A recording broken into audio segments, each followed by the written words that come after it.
thing that if you got it outside, it helps keep your insides in. It covers your nose, and it's wrapped around your toes. And inside it you put lemon meringue, and outside you hang your clothes. Skin is what you feel at home in, and without it furthermore, both your liver and abdomen would keep falling on the floor and twisting your intestine. A Siamese twin needs an extra set of skin. When the doctor knows you're feeling sick, where does he stick his needle in?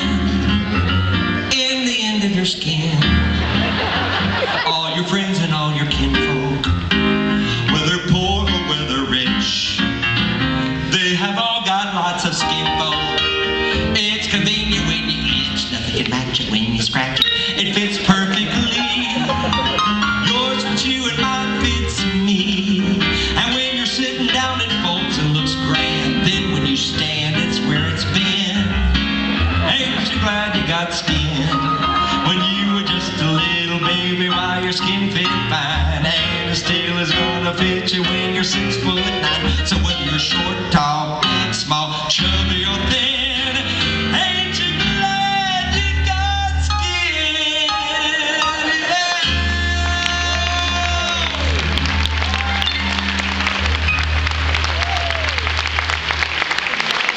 That's another one that ministers. I was talking to the pastor backstage. I love your pastor at this church. He talks fast. We were having the best conversation. We were talking about Revelation. I told him, I said, I don't even read Revelation. I'm trying to figure out the Sermon on the Mount. I mean, that Revelation, you got to know what you're talking about and get over in there. And I haven't really read it in a while because I don't understand it. And the problem is, I think that a lot of these people who try to understand it, you get 5 fundamentalists where I was raised that all think they know about prophecy. You're going to get 5 different things, and they all believe alike. And what scares me really is that I think my people are trying to fulfill it. I don't think God calls us to fulfill it. I think we're just supposed to be salt and light till He gets here. That's good. We're not supposed to, we may think we know how it's going to end, but don't go about trying to bring it about. We're supposed to be salt and light and love people, and that's the reason I love these concerts. I remember when I was getting started, I was raised independent, fundamental, Bible-believing, Bible-banging, foot-stomping, soul-winning, door-knocking, pew-jumping, devil-chasing, sin-hating, King James Version only Baptist.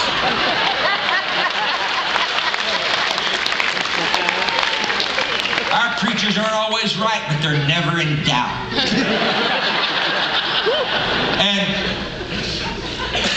And then I got out amongst and met people. I met, I started chatting with the Gaithers, and I met Presbyterians who love God, Methodists who love Jesus, and some Catholics who love Christ. And it was so shocking because I could tell some of them loved Him more than me. And I found out that God will not be put into our boxes. And it's okay, you can believe what you want. When we get to heaven, you'll all find out I was right.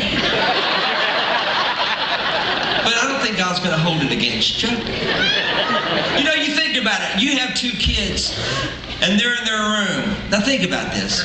You being evil, know how to give good gifts, Jesus said. You being broken, know how to give. And you pass a room and you overhear your kids talking. And one of them's got one idea how you become daddy, and the other has another idea how you become daddy, but they both want to become daddy. They both want to be like daddy. Would you throw one out who didn't get it right? Or would you let them walk in the light they've been given till they grow up and find out that you're up to something? You've been conforming them into your image all along. And you know what? If I conform you into my image, you're going to be a broken mess just like me. But if I step back and love you on your journey, even if you're Pentecostal, even if you're Methodist, even if I may not agree on every little dot and tittle, but I love you because I see Jesus in you. And I know you love Him and you want to know Him.